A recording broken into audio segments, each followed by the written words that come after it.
नमस्ते दोस्तों, कैसे हैं आप सभी। स्वागत करती हूं मैं आपका KGS के चैनल पे। मेरा नाम है पूजा द्विवेदी और आज हम एक ऐसी योजना के बारे में चर्चा करने जा रहे हैं जिस योजना में चुनौती सीधे सीधे चीन को भारत देने वाला है। इसके पीछे का बहुत बड़ा कारण है जो हाल ही में अमेरिका और चीन के बीच में फिर से एक व्यापक व्यापार युद्ध शुरू हुआ, टैरिफ वॉर शुरू हुई। उसमें चीन ने दिखा दिया कि इसने जिस प्रकार से दुर्लभ मृदा खनिजों को नियंत्रण करके रखा है, ये किसी भी देश की आपूर्ति श्रृंखला को पूरी तरह से अवरुद्ध कर सकता है। इसी वजह से जरूरी है कि दुर्लभ मृदा खनिजों में महत्वपूर्ण रूप से दुर्लभ मृदा स्थायी मैग्नेट्स या स्थायी चुंबक में भारत को कहीं ना कहीं आगे बढ़ना पड़ेगा, जिसके लिए भारत लाया है लगभग 7,000 करोड़ के आवंटन वाली एक बहुत बड़ी योजना। इस योजना का नाम है दुर्लभ मृदा खनिज या फिर दुर्लभ मृदा स्थायी चुंबक योजना। ये दुर्लभ मृदा खनिजों का ही भाग होते हैं, बस इनमें चुंबकीय शक्ति होती है और ये सामान्य चुंबक से अलग होते हैं। तो इसी के बारे में हम चर्चा करेंगे, एक एक करके देख लेते हैं कि हमें क्या बातें करनी है। सबसे पहले तो ये आर्टिकल पढ़िए, ये आर्टिकल बहुत महत्वपूर्ण है। ये आर्टिकल कहता है कि जिस प्रकार से चीन का दबदबा है, प्रभुत्व है और चीन ने आपूर्ति श्रृंखला में अपने आप को एकदम सर्वोच्च स्तर पर रख दिया है, भारत के ऊपर एक बहुत बड़ा प्रभाव आ रहा है, क्योंकि भारत में भी 5,000 से 6,000 टन प्रति वर्ष के हिसाब से दुर्लभ मृदा स्थायी चुंबक का उपयोग होता है। और भारत क्योंकि लगभग चीन पे इसके ऊपर लगभग अपने 80 से 90% चुंबकों के लिए, जो स्थायी चुंबक हैं, इनके लिए चीन पर निर्भर करता है। इसी वजह से यहाँ पे भारत को पता चल चुका है कि उसे अपनी पोजीशन आगे लानी पड़ेगी और ये भारत कर भी सकता है। तो पहले हम इस योजना के बारे में समझते हैं, क्या है ये योजना और क्यों ये महत्वपूर्ण है योजना। भारत की दुर्लभ मृदा स्थायी चुंबक योजना, इस योजना से संबंधित कुछ मुख्य बिंदु देखते हैं और चीन को कैसे एक करारा जवाब देने के लिए भारत तैयार है उसके बारे में भी चर्चा करते हैं। तो कुछ मुख्य बिंदु देखें इस योजना के बारे में। सबसे पहले आवंटन की बात करते हैं। आवंटन काफी है इसमें, आवंटन लगभग 7,280 करोड़ का आवंटन दिया गया है। ठीक है, इसकी अवधि कितनी रहेगी, कार्यकाल कितना रहेगा। इसका कार्यकाल लगभग 7 से 10 वर्षों का बताया जा रहा है। मंत्रालय जो इससे संबंधित है वो कौन कौन से हैं। 2 मंत्रालय हैं और एक आयोग है। मंत्रालय में सबसे पहला खनन मंत्रालय, क्योंकि खनन के परिणाम से ही हमको ऐसे खनिज मिलते हैं, ऐसे स्थायी चुंबक मिलते हैं। तो खनन मंत्रालय पहला है। दूसरा ये संबंधित है परमाणु ऊर्जा मंत्रालय से, तो परमाणु ऊर्जा मंत्रालय भी है।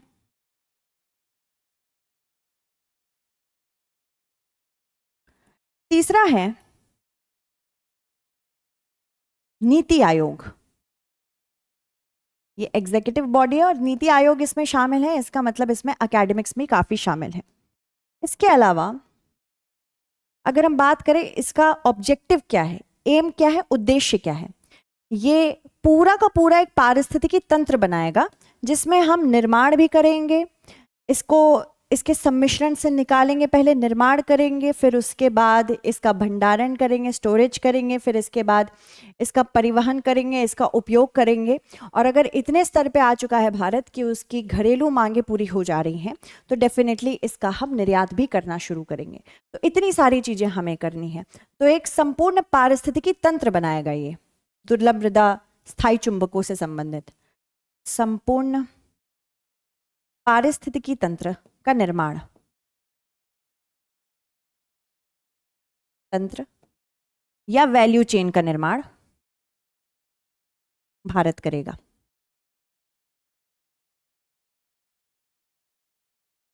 ठीक है, अब ये इतने महत्वपूर्ण क्यों हैं, ये जो मैग्नेट्स हैं कैसे ये अलग है नॉर्मल मैग्नेट से, और ये भारत के लिए इतने महत्वपूर्ण क्यों है और क्यों आवश्यकता पड़ी हमको इस योजना की, इसको भी समझना जरूरी है, क्योंकि ये योजना अपने में ही एक बहुत ही यूनिक है आवंटन को लेके।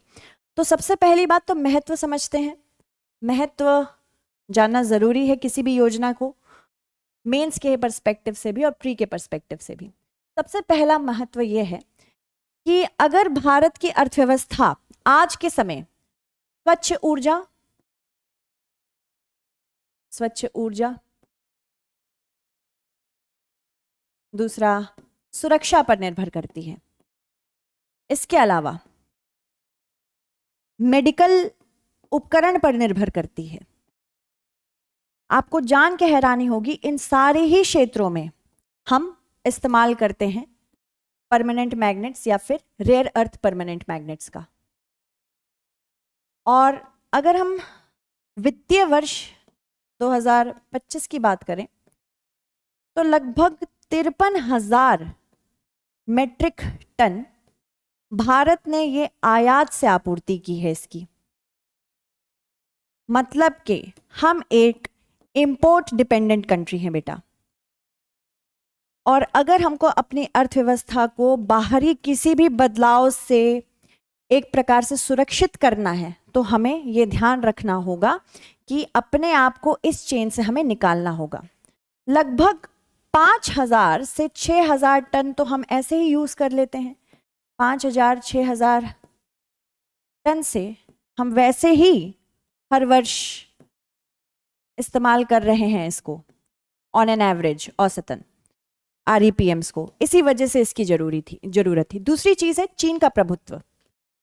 चीन का प्रभुत्व बहुत है, लगभग 90% पूरे विश्व में चीन का योगदान है इसको लेकर।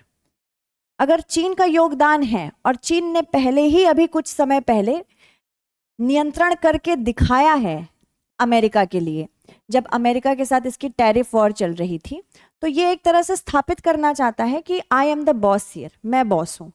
और ये भंडारण से लेके इसने जिस प्रकार से वैल्यू चेन बना के रखी है, ये बहुत जरूरी है हमारे लिए समझना कि अगर हम भी इसके ऊपर निर्भर रहेंगे और हम अपनी कोई अलग से योजना नहीं लाएंगे तो कल के दिन हमारे ऊपर भी ये इसी प्रकार से एक तरह से धौंस जमा सकता है। तो ये दो मुख्य कारण हैं। सबसे पहले तो अर्थव्यवस्था में आर्थिक रूप से हमको सशक्त होना है और हमें किसी और देश के ऊपर निर्भर नहीं होना। दूसरा चीन का प्रभुत्व है, इसको चुनौती देनी है।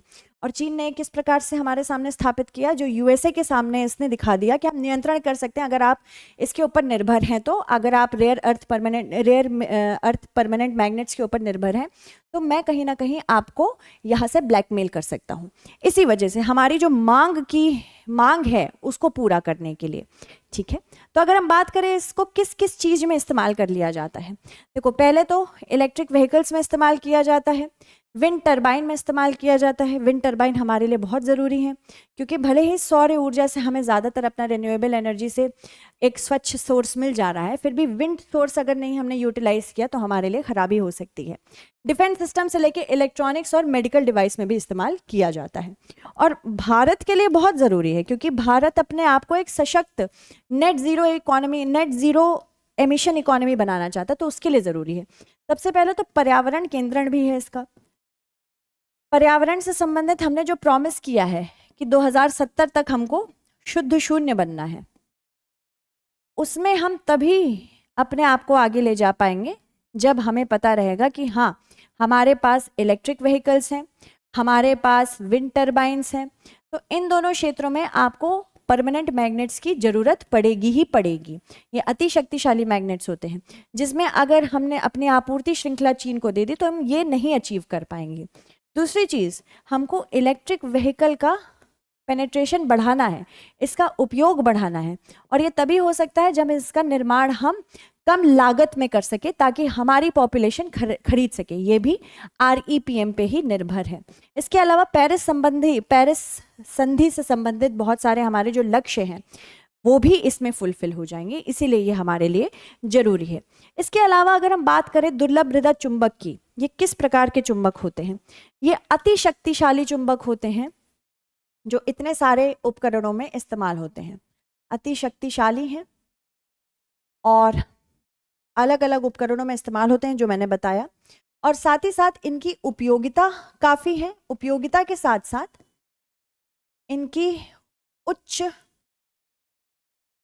इनका उच्च ऊर्जा घनत्व है जिसकी वजह से हम इन्हें आसानी से लंबे समय तक इस्तेमाल कर सकते हैं। और हाँ, ये लंबे समय अवधि तक काम कर सकता है। समयावधि तक कार्य कर सकता है। इसका नाम दुर्लभ मृदा से संबंधित है। दुर्लभ मृदा का ये मतलब नहीं होता कि इनका भंडारण कम है। दुर्लभ मृदा का मतलब होता है कि जिस प्रकार से सामान्य अयस्क मिलते हैं उनसे ये डिफरेंट होता है। बहुत सारे अयस्क मिश्रित मिलते हैं और जो मिश्रित अयस्क होते हैं उनसे हमें इन्हें एक्सट्रैक्ट करना पड़ता है, इनको निकालना पड़ता है। जब इनको आप निकालेंगे तो उसमें लागत भी उच्च मिलती है और इसके सम्मिश्रण में कुछ इम्प्योरिटीज़ भी आ जाती हैं, जिसकी वजह से इनको एक्सप्लोर करना बहुत मुश्किल हो जाता है और उसी से इसका नाम निकलता है दुर्लभ मृदा।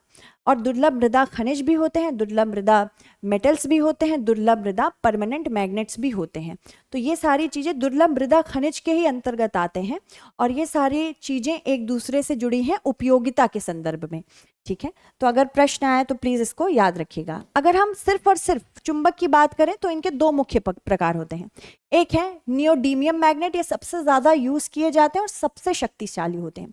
दूसरे हैं सेमेरियम कोबाल्ट मैग्नेट, ये उच्च तापमान और संक्षारण प्रतिरोधी होते हैं।